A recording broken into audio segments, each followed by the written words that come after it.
Learners.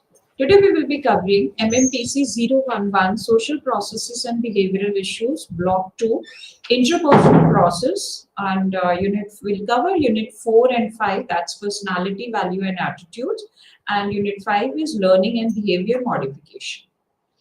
When we say personality, personality is a concept that we are continuously used in our day-to-day life routines and how we are dealing with the behavior. It is generally known to be as what is our behavior all about. So personality relates with the personal characteristic of a person, and then the interpersonal behaviors is determined out of that, and the traits are determined out of interpersonal behaviors of a person. So this is a pattern of human behavior, how we actually behave. It is very essential to understand human behavior in today's world because it is very disruptive, and how the people are behaving, what is their personality. So it is very important to know about the existence of organization depends on the employees. The behavior, when we say behavior, it is another term which is directly relates with the personality. It is a response. It is an observed behavior, whether directly or indirectly. The behavior, when we say direct observation, it is a response of people who work in an environment, whereas the indirect observation is when the decision-making processes and the attitudes in terms of results and how people describe verbally. So the direct observation is the direct response of people, and indirect observation is how they are behaving and how what is their attitudes, how whether it is good or bad. So this is an indirect observation of the action. So behavior at organization setup is essential for managers to understand the behavior of the team, or it is not only about managers, it is also for the very important at the workplace. When we are talking with the managers, because they are managing the team of people and they have to really manage the behavior of those people, that particular team.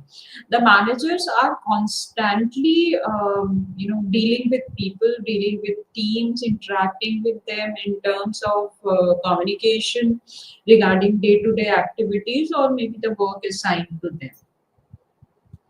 The values are so embedded that it can be inferred from people's behavior uh, and their expressed attitude. But values are the strong face of people. What may appear to be strange behavior is an employee can make sense if managers understand the values underlying that behavior. So the values are basically the in-depth behavior, or it can be inferred from people's behavior. So Alport in 1951 gave 6 values of human behavior. First is theoretical. Theoretical values are those values where the person places high performance on the discovery of truth through critical and rational approach. Economic values emphasize on useful and practical. Aesthetic values are places the highest value in form and harmony. The social values are the highest value given to the love of people. Political values are those values where it is places and emphasizes on acquisition of power and influence.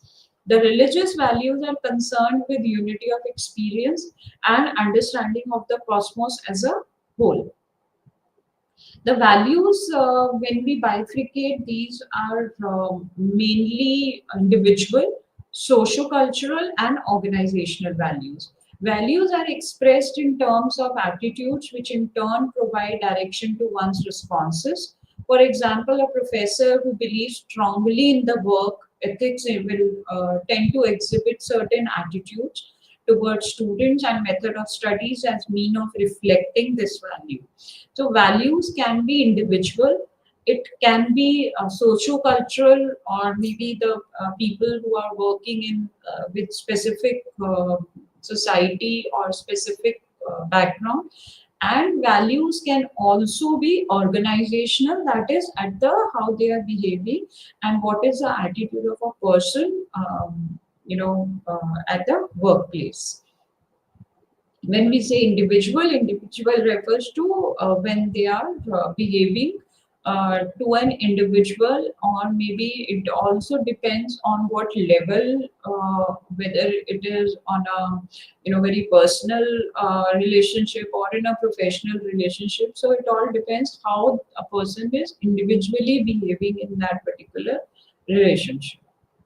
Attitudes is a way of responding either favorably or unfavorably. Attitude can be favorable or unfavorable to any object or any person or any concept. So, attitude in a person can be observed in three ways. This can be direct experience with a person or situation. Second can be association with other similar persons or situations. And third can be learning from others and the association with a person or situation. When we say direct experience with person, that relates with a concrete experience that is at the stage of learning.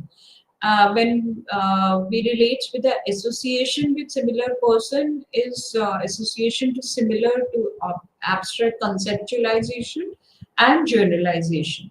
And learning from others is like reflection, it can be an observation. So attitude in a person can be either by the concrete experience, or by reflecting or observing people, or attitude can be found by with associating with similar people of the same interest, or maybe the social behavior, or maybe in any settings. Attitude at the workplace or attitude at the organization is very important, because that affects not individually but also affects the job behavior. These job related attitudes talk positive or negative evaluation that employee holds about aspects of their work environment. These are the there are these attitude affects directly with the performance evaluation of a person. And the primary attitudes that relates directly are the job satisfaction, job involvement, and organizational commitment. Job satisfaction is how a person is satisfied with their job in terms of job role, in terms of the compensation, or maybe the culture, the environment. Job involvement, how a person is involved in that particular job, how much it depends on the performance of the job also. And the organizational commitment refers to the commitment towards the organization, or commitment towards the work they are doing at the workplace. Then the other term comes is learning. Learning is relatively permanent change in the frequency of occurrence of specific individual behavior. Learning is very important term in terms of when it comes to the change behavior. When it comes to how much a person is learned, how much they have learned from some specific concepts or some specific interventions. So, what can be the behavior? What is the behavior? What is the behavior which is measured after the intervention, or maybe after the specific session? In an organization setting, it is the work set and the organizational norms which will act as objective basis for determining whether an employee behavior is desirable or undesirable, or whether he or she needs to learn and practice productive work behavior. So when we talk about the workplace, or at the work settings, the organization norms are directly relates with the skills, the knowledge, the attitude, the behavior. Are formed and developed as a result of education, training, socialization, and experience. So, learning is a process by which these can be learned. The skills can be learned, the knowledge can be enhanced, the attitudes can be changed, the behavior can be formed, and through some interventions, through some trainings or sessions, or maybe by socializing with colleagues, or it directly, or with the experience also, with the span of experience also, people learn. So these are this is these are the things which can be learned, which can be uh, you know as per the organizational work setting, where they need to practice also along with these learned work behaviors. So the six components of learning is change. Change is very important and very important component among all, because here it starts with when all learning, when it involves a deeper learning, whether that although the change may be good or bad from an organization point of view, but change is there whenever any intervention or any training is happened to change. Then whether the change, to what extent the change has been done, or to what extent, for example, the training is done on the to change in a manager's behavior with the team. So how much the change has been done, whether the change has done good or bad. Uh, so there, when the learning requires, there the interventions or the trainings comes in between. So permanent change, not all changes affect learning. To constitute learning, change should be relatively permanent. All changes is not about learning. It is also, when we constitute the learning, when the learning comes in, so that change should be relatively permanent. That change has to be done in a or maybe a long term reflection. So reflection is again reflected in behavior. So learning is a reflected in behavior, a change in an individual's thought process or attitudes, not accompanied by behavior. So there is no learning. For example, a manager is trained or has the you know trained to handle the team. If they cannot be, if a man, uh, that manager cannot be able to handle the team in a productive way, or maybe in a very they cannot be able to bind the team together. So it means there is no that the result is no change. So it is said to be as there is no learning, that through that training intervention or maybe that particular session. The result of change is another very important component, because here the result of the experience of that learning, or maybe the practicing or the training, that needs to occur. If that is not there, then it is said that there is no learning. Reinforcement is practice or experience must be reinforced in order for learning to occur. So if reinforcement does not accompany the practice or experience, the behavior eventually disappears. Learning is a continuous process. It is throughout one's life. It is seen that the people who are learned, who are continuing learning or a lifelong learning, they have certain changes in their behavior, and they can be able to cope up with the situations which is happening, or maybe due to technological advances, or maybe any disruptions happen. So whenever it's not only learning is required when there is required for some change or maybe enhancement, but it is a continuous process where a person can learn. There are different ways of learning as well, and that depends on the situation, that depends on the content, how they wanted to learn. And they should have, whether the important is whether they have that learning behavior or not. So these are the few six components. There are certain learning theories which I have given. First is classical conditioning theory. Classical conditioning theory is very interesting theory where it is the natural stimuli which is given as bell. The psychologist, he noticed that when he put food in dog's mouth, the dog began to salivate. Here, before conditioning, the natural stimuli is whenever the bell rings, and there is before conditioning there is no notable response. So this the psychologist Pavlov, he also noticed that the dog began to salivating at the sight of the food. So there is another unconditional stimuli, that is food or a meat, where and salvation happens, that is unconditional response. So these are the two situations when it is before conditioning.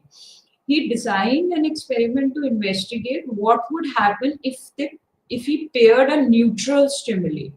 A neutral stimuli is a light or a buzzer or a touch on the leg, with an uncontrolled stimuli, that is food or a meat. So after repeated pairing, here the neutral stimuli is bell.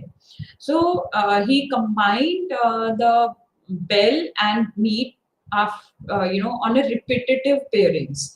So whenever a bell rings and meat is appeared, the salivation happens, because that is initially due to the meat, but it is paired with a neutral stimuli, that is whenever a bell rings, meat appears and the salivation happens in the dog. But later on, with the repeated times or repeated pairings, the neutral stimulus become a source of salivation. So even the after conditioning, during the conditioning, it was the pairing. After conditioning, it happens that whenever a bell rings, even in the absence of meat, the dog, salivate. So this is it's seen that the conditioned stimuli is important, for the conditions response. So before conditioning, whether it was happening only with a specific arrangement with some specific stimulus. But after the repeated, even in absence of that, a person, or if we connect with the other example, here the example is dog and meat. The dog stimulates salivate a response even in the the appearance of whenever the bell rings, even the meat is not there. So this is the after conditioning, what a person can learn, in a very classical way, that after the repeated, after on the repetition of combination of the natural and unconditional stimuli and neutral stimuli. So the other theory, which is given by B.F. Skinner. B.F. Skinner said that he worked on operant conditioning theory. Here, the behavior is performed. When the behavior is performed, there is always a consequence. Consequence is delivered. Consequence can be in form of positive reinforcement. Positive reinforcement relates with the reward of a desired behavior, or maybe it is a negative behavior. Negative reinforcement. Negative reinforcement is unpleasant stimuli, which is not which is not as per the desired behavior. So negative reinforcements is unpleasant stimuli is removed for desired behavior. Third consequence can be punishment. Punishment is unpleasant consequence is delivered for unpleasant behavior. So that is reward, positive reinforcement, and punishment is very clear. Negative reinforcements is unpleasant stimuli is removed from desired behavior, and extinction is there is no consequence. is delivered and causing behavior is to weaken. So there are certain consequences of whenever a behavior is performed. When the behavior is performed, it is also it can be strengthened, it can be weakened. It can be strengthened when there is a desired behavior increases, like positive reinforcement. Whenever a person is given a reward or a recognition, the behavior strengthened because it is the desired behavior. And in you know or maybe other situation is negative reinforcement, where the unpleasant stimuli is removed for desired behavior. The behavior can be weakened when there is undesired behavior decreases in frequency. In case of punishment, or maybe non-recognizable, or maybe extinction. So the behavior, when it is strengthened or weakened, there the learning occurs. There is a behavior change. Because only after a person experience some specific behavior, whether it is desired or not desired, there the learning occurs. So overall, the learning is directly, or it is an effect of behavior change. Whenever there is a change in behavior, there is a learning. So BF Skinner emphasize on operant conditioning. Operant conditioning is here when the conditioning is there, when there is conditioning on some specific situations or the consequences are there. There the learning happens. So this is the learning theory, which is operant conditioning theory. Another theory given by Albert Bandura, a social cognitive theory. Social cognitive theory, he said that people learn new behaviors in social situations. Whenever people interact with each other, whenever they watch each other, when they observe each other, when they imitate the behaviors. They learn from people's behavior. So why people there are why people behave while facing the same situation? They have certain dimensions for that. First is symbolizing. Symbolizing is one very important, where they act as a symbols. Forethought, vicarious learning, self-control, and self-efficacy. So basically, human resource trainers have been using these social cognitive theory in form of programs as a training sessions. They offer the same organization as to instill team spirit, develop leadership programs, leadership skills, improve an employee's self-efficacy, and bring about managerial effectiveness.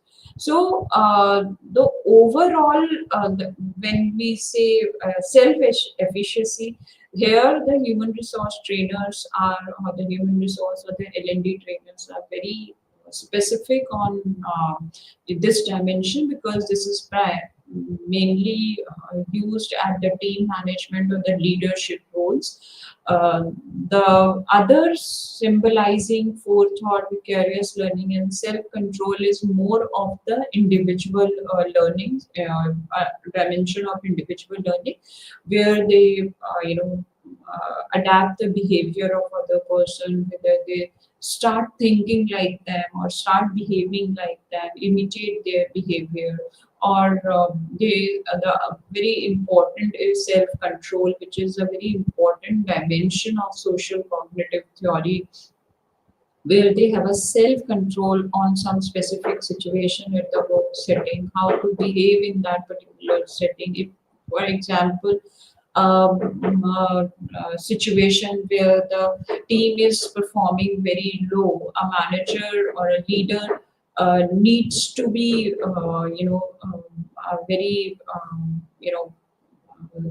should have self control. If for example, instead of shouting at them, or pressurizing them to achieve the goals. They can he or she can be find out some solutions out of that. So self control is an attitude or dimension which actually people learn when they are in the social setting, that shouting or pressurizing may create more stress among the team, and this performance may further go down. So this is one of the learning which the managers learn from the behavior when they are in the teams. So the it is said that man is a social animal and they cannot live, you know, um, they cannot live without interacting with each other. So this is one theory which relates with this particular statement. Then there is reinforcement and learning. Reinforcement is a term which refers to the psychological process of motivating a person. Reinforcement is slightly different with motivation. Motivation is a fundamental psychological process, whereas the reinforcement will be any action that a person finds rewarding. There are few common reinforcement gestures. Could be a pat on the back, an increase in pay or day off, or a citations. So the reinforcement is above somehow to the motivation, which is more aligned with the learning, because here it involves with a you know how to motivate a person, because motivation is fundamental whether a person is motivated, but how a manager can motivate their team to perform as per the organizational objectives. So this how leads to a reinforcement, which refers to the psychological process of motivating a team. So the reinforcement comprises to the antecedent, a behavior, and a consequence. Antecedent is, for example, here it is a the team, how a team has to be behaved, how manager behaves in a team, that they can be in a harmony, in they align with the objective, they they work towards the common goal, there should not be any conflict. That will the consequence, this is the behavior, this is the process which is going on. And the behavior can be how the team performed, and what was the performance of team, whether good or bad. We are not getting into that, but it is a result of that behavior of a team. That is reinforcement and learning. Now, organizational learning and learning organization, these are very two interrelated terms which are very used sometimes as a same term, but it is very it's different, or it's slightly different also. When we say organizational learning is a process where the organization improves by acquiring, sharing, applying knowledge. Whereas the learning organization is an organization. Organizational learning is a process where a learning organization refers to the organization itself, where they are designed to continuously learn, adapt, and improve by fostering the culture of learning, or maybe creating a learning culture within an organization. So when an organization has is driving towards the learnings of their employee, that has they are known as learning organization. Whereas the organizational learning is a process where an organization improves themselves. How they, what are the methodologies they should adopt? What are the process they should adopt to motivate their employees? What can be the, the the determinants which happens to be to train their employees, or how they what can be the interventions they can use it to make their employees learn, or to make their employees engage within an organization. So the process when they are going through that is organizational learning. The organizational learning focuses more on the process within the organization, whereas learning organization have a focus on creating a culture, creating a system where they can encourage and the continuous learning. The learning organization main goal is to create a sustainable and adaptive organization which is capable of responding to changes. The goal of organizational learning is to enhance specific knowledge and skills for achieving objectives. The scope of organizational learning is it can occur in any organization, regardless of its structure or the hierarchy or the culture of an organization. Whereas the learning organization refers to specific type of organization. It whether it is, for example, whether it is a manufacturing concern, or it is a hospitality, or it is a service industry, or it is a SME, or it is a large organization. So it has a specific type of organization where the learning organization, because here the designing to create a learning culture depends on the size, the type of organization, or maybe also the whether it is multinational or it is a Indian company, domestic organization, that depends. The approach of organizational learning, as it is a process, so it is a reactive. It is often triggered by challenges or problems, whereas the learning organization is proactive. It encourages motivation, innovations, and adaptation before issues arises. So the time frame for organizational learning is short-term focus on immediate learning needs, whereas the learning organization is long-term. Because here the culture is created, the environment is created, which is focused more of a long-term and a continuous learning. Lifelong learning is important. Here the building of the entire climate is involved, the learning culture is involved, which is a long term focus.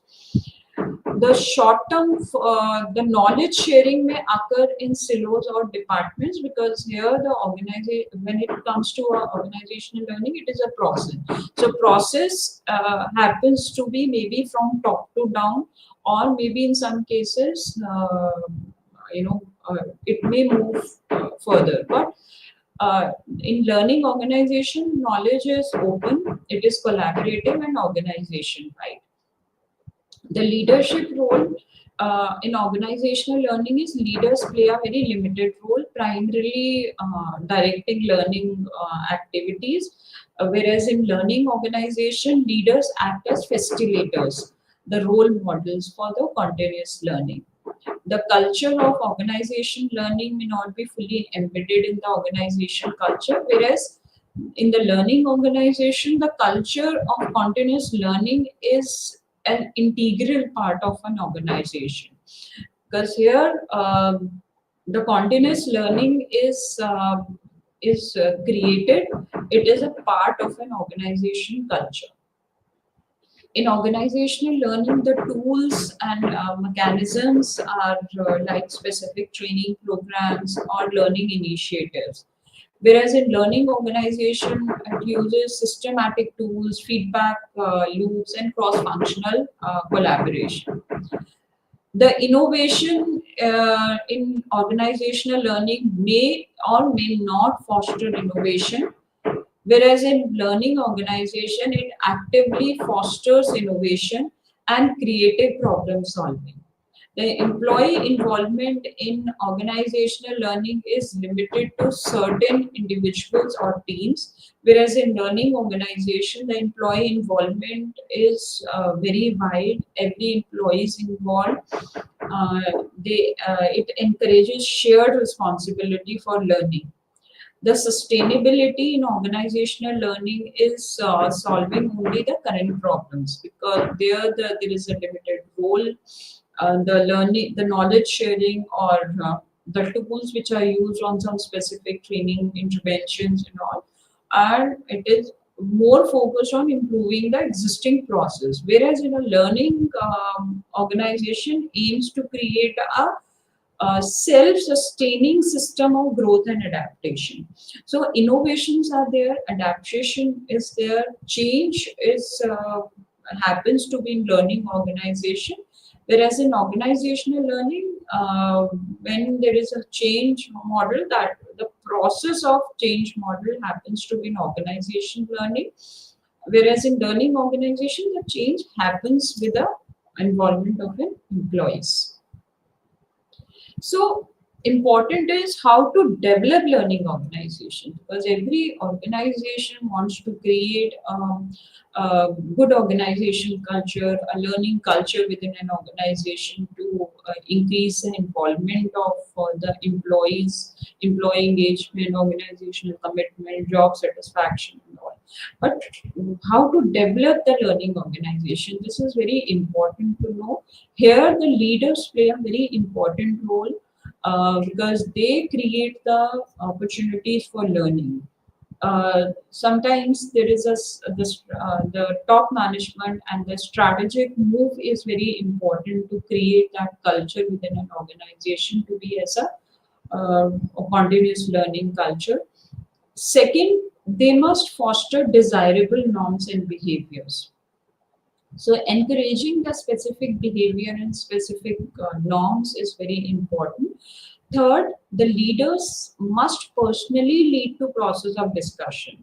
They raise questions or listen attentively and even provide the feedback. The feedback has to be here very constructive, where you know uh, the discussion should move towards the betterment and to move towards the to happens to be in a a good to create a good organization culture.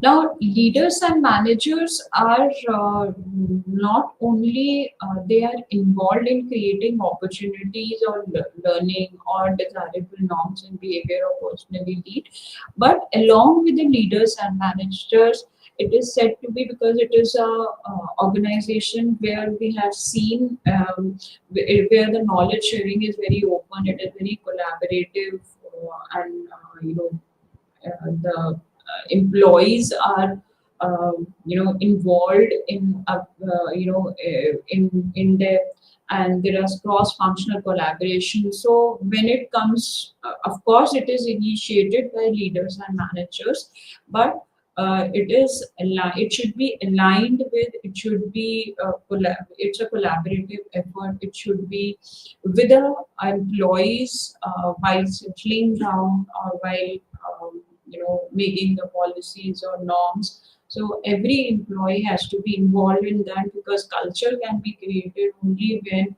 the entire organization move towards the common objective of creating that culture. So the behavior modification involves encouragement of desirable behavior. So modification is very important when it comes to desirable behavior and removal and minimization of behavior that is undesirable.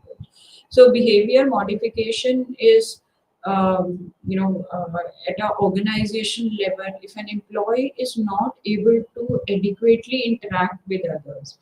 For example, an employee is not socially with other employees, it may result to lowering of team productivity and performance, and that it can be said that there is behavior deficit. So it is a very common issue which is seen within the team, that, for example, there is a team of 5 people, and out of 5 people, one person is not very aligned with the other team members, because the team goal has to be these are it has to be common goal. So it is, if one person is not interacting with other team members to reach that goal, so it may lead to the team performance, or it may lead to the team productivity overall. It is said to be a behavior deficit, that there is some problem in the behavior of that particular employee. So here the behavior modification is required. Here a person is need to be learn the skills of the social skills, how to interact, how much to interact, how to get aligned with the team, or it can be done through the through the managers to the team, or maybe through some training interventions, or maybe setting up an arrangement where they are involved more and more. So it involves the encouragement of that particular desirable behavior, which is required for the team performance, for the team productivity. On the other hand, if among that team only one person is very aggressive, which results in damage of organizational property, then this can be termed as behavior excessive. Such behavior causes a problem. Here also it needs some modification, because here the modification can be done on removal of minimization of behavior. In the first case, the employee was, modified in their behavior, where they are intervened, or they have given the intervention or the session, or maybe the counseling by their managers on the social skills. Whereas on the other hand, if a person is very aggressive and, for example, a manager says something and it erupt with a very aggression, and it throws something, or it may maybe, for example, an abusive use abusive language, or maybe very high which is not acceptable at work settings. There also the modification of behavior is required, where that particular attitude, that particular behavior needs to be removed, you know from that particular the person's behavior, and because that behavior is turned to be as behavior excessive. Whereas when they are on the low, when they are not performing, when they are not interacting, that is behavior deficit. So in both the cases, modifications is required. In first case, it is addition of the desirable behavior, and in other case where the employee is very aggressive, there is a removal of minimization, that they need to minimize on that behavior. For example, a person is communicating at a very loud voice at the work setting, which is not acceptable, which may disturb the other employees also. So they are need to be change in their behavior. They need to be modify their behavior, that they can keep their volume low, so that anybody should not be disturbed, or maybe if that behavior causes a problem, there it need to be modified. So here the modification refers to in both cases, whether in case of high or in case of lows. So there are 5 principles which was given by Rao in 2003 on the behavior modification. First, very important is human behavior, which is mainly learned, except in case of maturation process. It is possible to modify it. First, very main important thing is, as a human behavior, which is whether it is, first need to identify whether it is possible to modify it or not. If it is need to be modified, and if one is it's need to be modified, but whether it is possible to modify that behavior or not, that is needs to be understand. Second is behavior can be changed based on changes in environment. For example, a person is not very aligned with the team members due to any reason, any specific reason. The behavior can be changed by even changing the team. Maybe going to other team, they a person who was not talking to, or maybe seems to be lack of social skills, they are aligned with, because there he have his own friends whom he is very comfortable with. So changing a team or changing environment may also can change in the behavior modification also. The third principle is principle of social learning, can be effectively used to change or modify behavior. For example, modeling can be used to effectively change behavior as done in various advertisements. So behavior modification can be done very effectively through social learning, where they can learn from the society, from the social settings, how the other person is behaving, how the manager, for example, in a team, how the manager is behaving. They behave in the same manner, they behave in the same way as they did it. Maybe they are demonstrating, or for example, a sales manager goes along with a sales executive for some specific sales call, how they pitch, how they give the product demonstration, how they really take the objections. So this can be learned by social learning through modeling, how the manager is behaving. So similarly, the team members can also be learned. The behavior can be changed. The behavior change can be an indicator of effectiveness of counseling or behavior modification process. So the behavior change is whenever there is a change in a behavior, whenever there is a change in some person, it can be indicator of effectiveness of counseling. That it can be, for example, can be a consequence of the counseling or the behavior modification principle processes. Whatever process they follow, whether it is through counseling or through trainings or through therapy, or through warning them not to use that, for example, in aggression, or aggressive communication and all. So the warnings can also be used as a behavior modification tool, where they are warned not to use the same language with the other team members, which may harm the dignity and the environment of an organization. So this change is an indicator.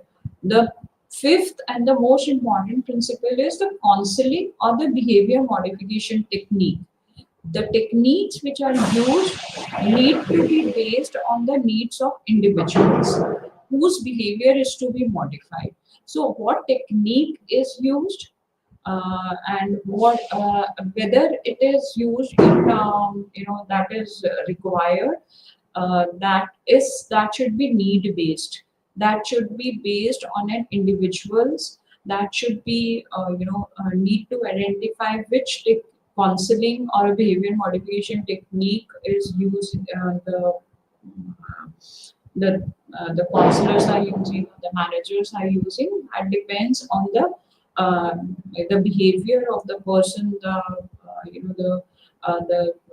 kind of behavior they have, the kind of personality they have. So it has to be individual based also, because here the behavior is modified on the individual level only. So that is very important on the part of the technique selection. So overall, when the behavior modification process moves on, there are certain steps which helps in creating the entire process. First is setting the goal. What needs to be modified? what whether it is adding or enhancing the behavior or minimizing that behavior. For example, a person is not for example, behavior the goal is to about the communication, whether the communication needs to be integrate with a person to enhance their communication skill, or to minimize the unwanted or undesirable or unacceptable behavior out of that. Then it is behavior assessment. What is the behavior? What is the frequency of that behavior? You know, what was need to identify what was the duration of that behavior? What was the gap a person takes, or what is the time frame of that behavior when they really behave in that particular manner? Or whenever, for example, as I gave an example of aggressive behavior, whether a person get aggressive uh, at the workplace when the manager talks to them, or some specific, or he or she is aggressive by nature, he or she gets aggressive um, only with everyone, the kind, or maybe they need to work only on their behavior or their articulation skills. So that needs to be identified first during the behavioral assessment. On what grounds they get aggressive? What is the duration of aggression that is visible to everyone? What was the intensity of that aggression? That needs to be assessed, because on the basis of that only the intervention can be designed. The counseling sessions or the intervention sessions can be, number of counseling sessions can also be designed as per the intensity or the frequency. The intervention of techniques can be used for specified, that are very specified, because here the behavior modification is on individual level. The behavior modification is on individual personality, on individual attitudes. So that intervention or the technique, whatever is to be used, that is on a behavior that has to be on an individual level, has to be on a need based level. Analysis need to be done. Then finally is evaluation and follow up. The evaluation and follow up refers to the post assessment on the behavior, and it also involves the feedback. Our post evaluation, what was the feedback, what needs to be done in future, and the follow up is very much required. So there, the specified duration of the follow up is also need to be identified. Maybe within a month or 2 months or within a quarter. So it depends on the intensity of the which of the behavior need to be modified. So there the follow-up is required. Maybe if the intensity is very low, the follow-up sessions can be one or two, or in case intensity is very high, maybe a person is very aggressive and use the language which is the communication which is not acceptable, undesirable words or something. So there, after the evaluation, they find that the behavior is modified, but the follow need to be done within a very shorter period. So this is how the behavior modification needs to happen, because from identifying to follow-ups is and the entire process which is required.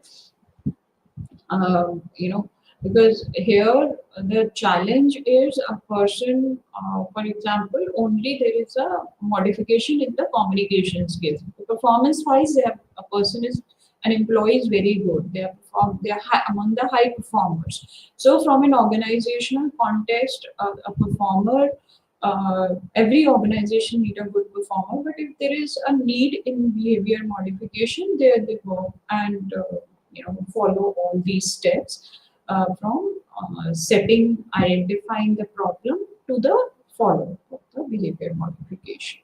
So, organizational behavior modification, when it follows the entire process, it is defined as a program. It is defined as a program in which managers identifies a work-related behavior and encourages the same by suitable intervention strategy. Having the positive motivation till the undesirable behavior is weakened and the desirable is strengthened. So here it is referred to as OBM.